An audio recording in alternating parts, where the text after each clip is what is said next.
Morning students. In the previous video we have studied about habitat and interdependence among organisms, and now today in this video beta we will discuss about food chain. Yes, in this diagram what you are watching here, in this diagram as you are able to see, there is a sun, and that sun light is absorbed by the chlorophyll of the plants. Chlorophyll trap the sunlight, you know very well. The chlorophyll is present in the leaves, and the color of the leaves is green only due to the chlorophyll. So what is the function of chlorophyll? Chlorophyll trap the sunlight. Absorb, trap means absorb the sunlight and helps in making of food.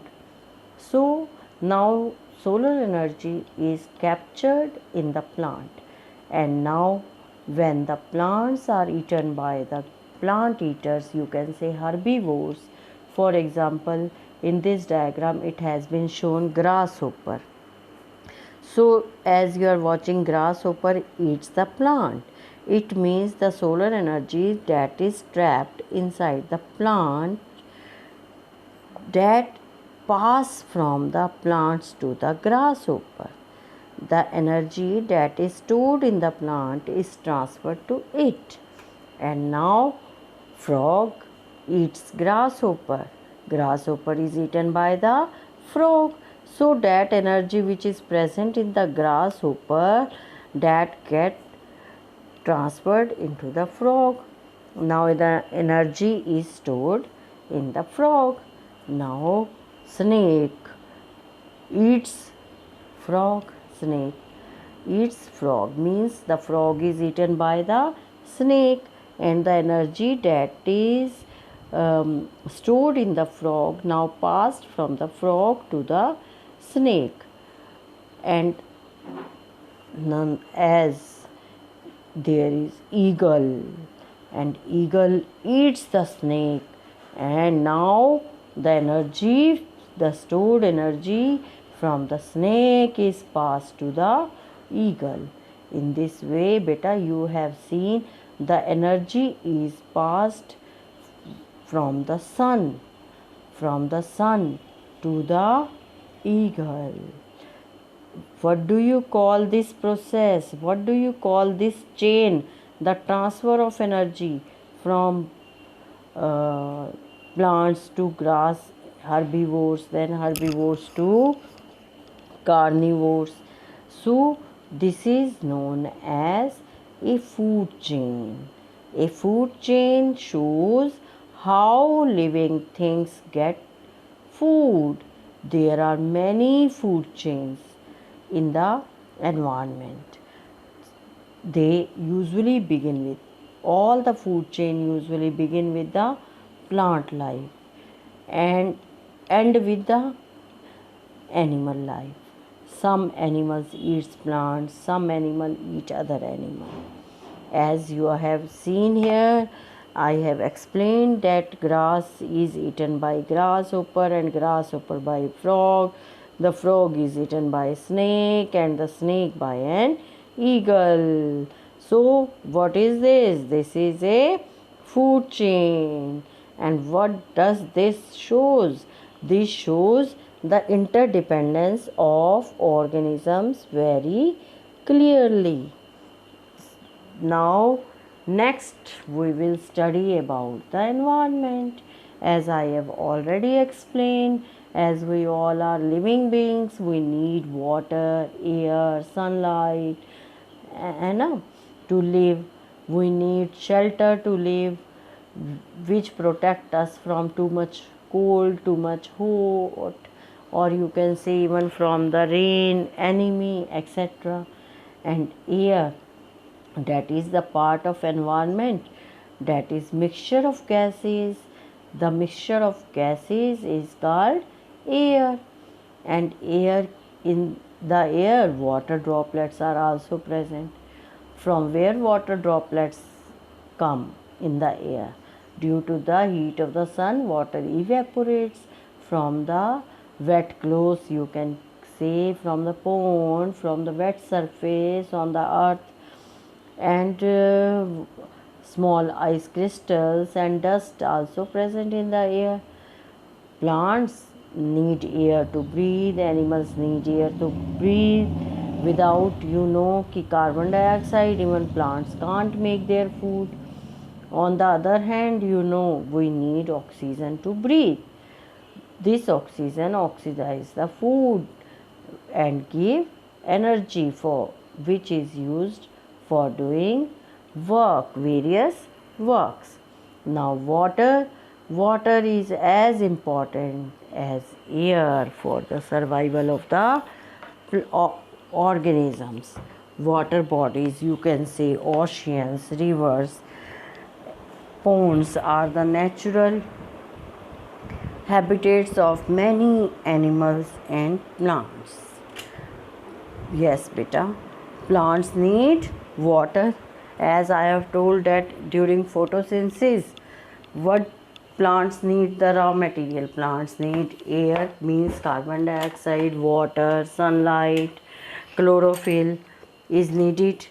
So you can say that water is needed by the plants to make foods. They live, yes. In this way, animals also need water. Why do animals need water? Why do we need water?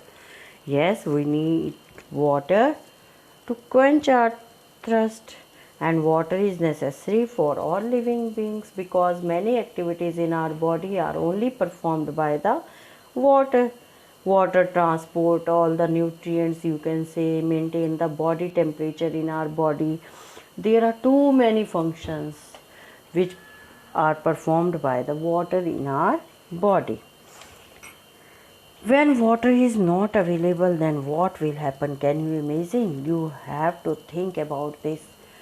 When you will think about this, then only you can think about to save the water, conserve water.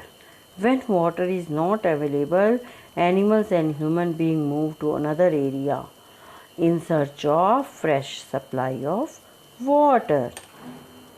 As land is home to many plants and animals, and land is covered with soil, and in the soil many plants grow. Soil is needed for the plants to grow.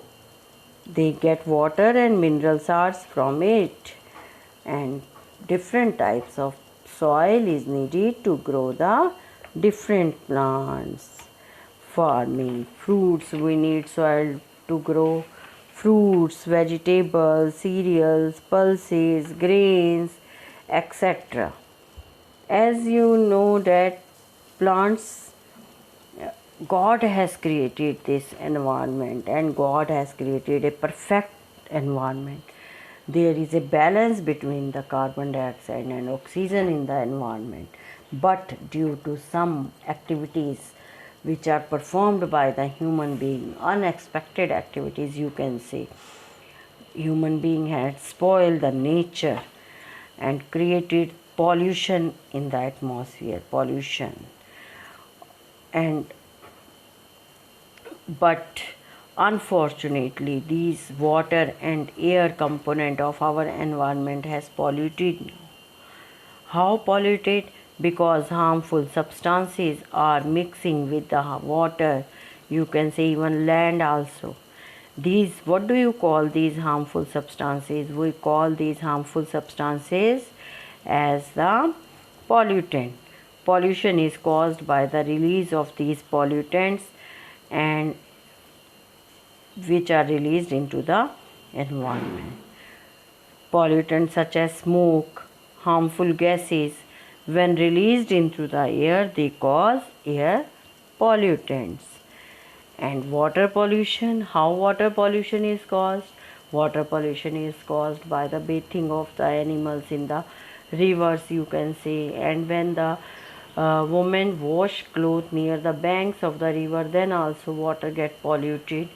And there are so many factories which are built near the water sources, and too much chemical from the factories, or you can say waste from the factories directly come into the water, and in this way water pollution takes place. So how we can save our environment? There are many points by which you will keep into your mind in if you want to save the environment. First of all, as you are very small kids, what you can do to save this God gifted environment? First of all, you should plant, you should grow plants. At least you can choose that on my birthday I will plant one tree. In this way, if you will take promise to yourself, then only and then only we can save our environment. Another factor is there ki you can ask your friends to produce less garbage. Okay, beta. We need to reduce the unnecessary uses of material also. Reduce use of vehicles. If you have to go somewhere, if the distance is too much less, then even you can go to on the bicycle. And even you can use mass media, public transport, you can say public transport. You can use bus instead of the car. In this way you can reduce the use of vehicles and dispose waste properly. You should not dump your waste garbage into the ground. Okay, beta. Then last, reduce the use of coal and wood. Because if you will burn coal and wood, what will happen? They produce very harmful gases, black smoke even, and they spoil our environment. So you should prevent the burning of coal and wood 100%. Okay, beta. How you can save your environment? You have to encourage your near and dear ones to save environment.